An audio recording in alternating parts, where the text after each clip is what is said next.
I never thought I'd be the one posting in this sub, but here I am at 3 a.m., staring at a box of old photos and finally ready to tell the story nobody in my family has ever told in full. My name's Jake. I'm 32 now. Growing up, my dad was the textbook definition of a deadbeat.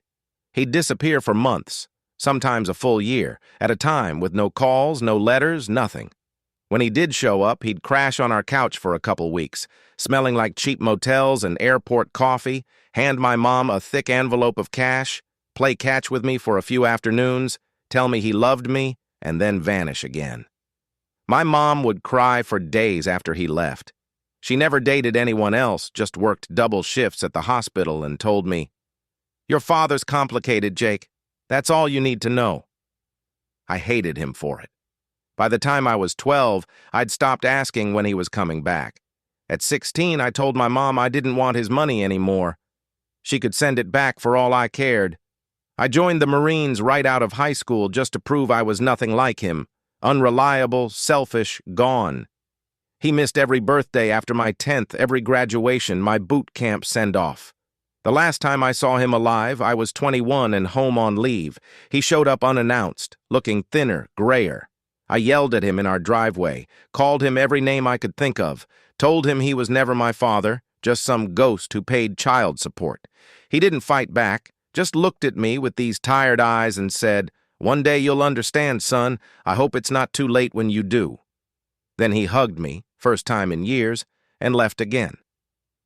2 years ago, I got a knock on my apartment door at 6 a.m. 2 men in dark suits, serious faces. They asked if I was Jacob Michael Harlan. I thought I was in trouble, maybe something from my military record. They handed me an envelope and said, "We're sorry for your loss. Your father was one of ours." Inside was a letter on official stationery, a flag folded in a triangle case, and a medal I'd never seen before. The letter explained that Special Agent Michael Harlan had been killed in the line of duty 6 months earlier during the extraction of a high-value protectee in Eastern Europe. He'd served 28 years in the United States Secret Service, almost entirely in undercover and protective intelligence assignments that required complete separation from family for operational security. 28 years. My entire life. They told me he'd volunteered for the deepest, longest covers because he was exceptionally good at it. Languages, accents, blending in anywhere. But the rule was absolute. No contact that could compromise the mission or put family at risk. The cash envelopes, direct deposits from a cover salary he arranged to route to my mom every month without fail. He'd been stationed in the same city as us twice and never came home because he was watching threats from a distance. They showed me redacted files. Photos of him with presidents and foreign leaders I recognized from the news, always in the background, never credited. A commendation for taking a bullet during a motorcade ambush. He'd told my mom that scar was from a car accident when he visited once. Letters he'd written to me on my birthdays, dozens of them, sealed and stored in a locker I now have the key to. He never sent them because he couldn't.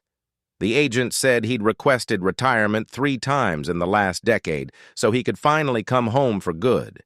Each time, the service asked him to take one last assignment, and he always said yes because the threats were real and the protectees mattered. The final mission was supposed to be his exit. I sat in my apartment and read every unsent letter that night. He wrote about watching my high school graduation from the parking lot across the street, about being in the crowd when I got my Eagle Scout award, about how proud he was when I enlisted, how sorry he was that he couldn't be the dad I deserved. The last letter, dated a week before he died, just said, "If you're reading this, I finally ran out of time. Tell Jake I was always there, even when I couldn't be. Tell him I love him more than duty." My mom knew pieces of it. She'd been briefed early on, but swore an oath to never tell me until it was over. She thought the anger kept me driven, kept me safe from wanting the life he had. I don't know how to feel now. Part of me is still furious. At the service for taking him, at him for choosing it over us, at the world for needing men like him in the shadows. But most of me is just heartbroken in a whole new way. He wasn't a deadbeat. He was the opposite. A guy who sacrificed everything most people think matters to do something almost nobody knows about. I visited his grave last week. It's under a different name for security reasons, just a small marker in a national cemetery. I left my old dog tags on it and finally said out loud, "I understand now, Dad. I forgive you, and I'm proud of you." If you've got a parent who seems like they abandoned you, maybe they didn't. Maybe they couldn't tell you why. Or maybe they really were just awful. I don't know your story, but I know mine turned out nothing like I thought it would. Thanks for reading.